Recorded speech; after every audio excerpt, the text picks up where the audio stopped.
विद्यार्थियों, कैसे आप सभी लोग? आशा करते हैं आप सभी लोग स्वस्थ मस्त होंगे। आइए हम पार्ट 4 में चल रहे हैं केमिस्ट्री क्लास 10th के टॉपिक में, जिसमें कि चौथा चैप्टर का नाम है कार्बन और उसके यौगिक, जिसका पहला प्रश्न है। यहाँ पर हम 20 ऑब्जेक्टिव प्रश्न कराते हैं। तो 20 ऑब्जेक्टिव प्रश्न, क्योंकि 20 ऑब्जेक्टिव प्रश्न आपके बोर्ड परीक्षा में आते हैं विद्यार्थियों। तो पहला प्रश्न आपका हो जाता है कि कार्बन हाइड्रोजन से संयोग करके क्या बनाता है।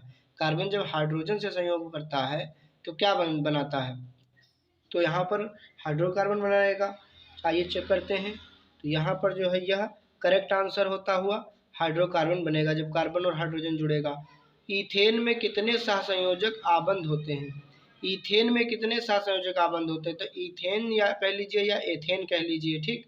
तो इसमें कितने सहसंयोजक बंद होंगे। तो देखिए CH2 डबल बॉन्ड CH2 लिखेंगे जब हम लोग, तो बीच में तो डबल बॉन्ड लगेगा, ठीक। और साइड में 3 3 रहेंगे, 3 3 6 2 8, उसमें से एक कम कर देंगे तो 7 होगा यहाँ पर। तो यह भी जो है करेक्ट आंसर होता रहेगा। खाना बनाते समय, मतलब इसमें कोई कठिन काम नहीं है।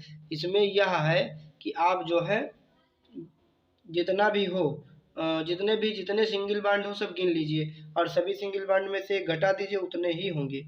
यहाँ पर आइए हम लोग बढ़ते हैं प्रश्न नंबर 3 की तरफ। 3 प्रश्न थोड़ा बड़ा है कि खाना बनाते समय यदि बर्तन की तली बाहर से काली हो रही है, यानी जब हम लोग खाना बनाते हैं, मम्मी खाना बनाती है तो काली, अगर बर्तन की तली जो है काली हो रही है ज़्यादातर, तो उसका क्या मतलब, भोजन पूरी तरह पका नहीं, गलत, ईंधन पूरी तरह से जल नहीं रहा है। तो यही सही हो जाएगा कि ईंधन पूरी तरह से जो है जल नहीं रहा है। आइए हम लोग बढ़ते हैं अगले प्रश्न की तरफ। अगला प्रश्न हमारे सामने दिया हुआ है कि CnH2n+2 किसका सामान्य सूत्र है। तो देख लीजिए यह जो है एल्केन का सामान्य सूत्र हो जाता है। एल्केन का सामान्य सूत्र CnH2n+2 होता है। आइए हम लोग प्रश्न नंबर 5 की तरफ है। सरलतम हाइड्रोकार्बन कौन है। Methane, ethane, propane, butane. तो सबसे सरल कौन होगा, मीथेन ही होगा यहाँ पर, जिसमें सबसे कम कार्बन होंगे। क्लोरोफॉर्म का आयुपेस्टी नाम क्या है। क्लोरोफॉर्म का सूत्र क्या होता है, CH3 होता है। तो यहाँ पे टेट्राक्लोरोमेथेन होगा, यहाँ पे ट्राई नहीं टेट्राक्लोरोमेथेन होगा यहाँ पर सही आंसर। आइए हम लोग बढ़ते हैं प्रश्न नंबर 7 की तरफ। प्रश्न नंबर 7 है वायुमंडल में CO2 गैस की कितनी उपस्थिति, यानी कार्बन डाई गैस कितनी मात्रा में उपस्थित है। तो यहाँ पर देखते हैं 0.03% जो है कार्बन डाइऑक्साइड गैस उपलब्ध है वायुमंडल में। आइए हम लोग देखते हैं सल्फ्यूरिक अम्ल का अणुसूत्र क्या होता है। सल्फ्यूरिक अम्ल, यानी सल्फ्यूरिक अम्ल हम लोग तेजाब को कहते हैं, H2SO4, यही होता है हाइड्रोजन सल्फेट। आइए देखते हैं कार्बोक्सिलिक एसिड समूह कौन सा है। कार्बोक्सिलिक अम्ल का कौन सा समूह है। देखो पहला CHO लिखा है, एल्डिहाइड समूह है। C+OH यही एस्टिक अम्ल है, यही कार्बोक्सिलिक अम्ल बोला जाएगा। CO ये कीटोन ग्रुप है, NH2 ये अमीन ग्रुप है।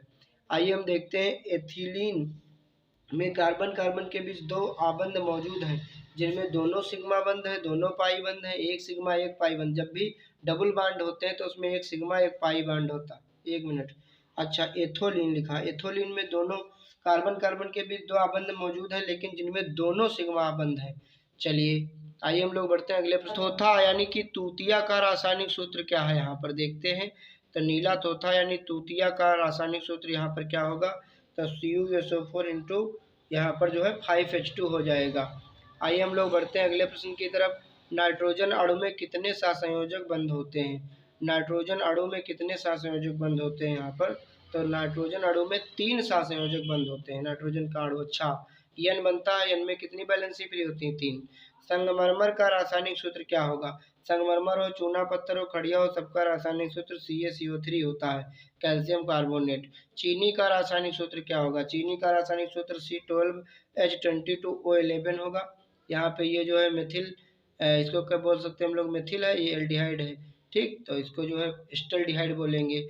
इसको हम लोग C6H12O6, इसको ग्लूकोज फ्रक्टोज बोलेंगे। वो हमारा एस्टिक अम्ल है, ऊपर सिरका का सूत्र है। सोडियम कार्बोनेट का सूत्र क्या है। सोडियम कार्बोनेट Na2CO3 होगा। सोडियम कार्बोनेट का NaHCO3, सोडियम बाइकार्बोनेट का Na2CO3, सोडियम कार्बन डाइऑक्साइड है, ये NaCl लिखा है, NaCl होगा एक, सोडियम क्लोराइड। कार्बोनिल समूह को सूचित किया जाता है। तो कार्बोनिल समूह को जो है C डबल बॉन्ड CO द्वारा जो है हम लोग दर्शाते हैं। एथाइल एल्कोहल का अणुसूत्र क्या होता है। एथिल एल्कोहल C2H5OH होगा। यही सब प्रश्न आएंगे परीक्षा में। 18 नंबर प्रश्न है, निम्नलिखित में से कौन सा एरोमेटिक हाइड्रोकार्बन है? एरोमेटिक हाइड्रोकार्बन कौन सा है? एरोमेटिक जो बेंजीन रिंग वाला होता है C6H6, यही होगा एरोमेटिक। निम्न में से किस हाइड्रोकार्बन के 3 आबंध होते हैं? किन में 3 आबंध होंगे? तो आइए हम लोग जो है चेक करते हैं। मीथेन गलत, C3H4 इसी में होंगे, इसको चेक कर लेना है। मीथेन, एथेन, प्रोपेन, प्रोपेन में होगा। CHO क्रियाशील मूलक को क्या कहते हैं? एल्डिहाइड बोलते हैं इसको। तो यहाँ पर हमारे विद्यार्थियों 20 ऑब्जेक्टिव प्रश्न हो चुके हैं। मिलते हैं नेक्स्ट वीडियो में, तब तक के लिए धन्यवाद।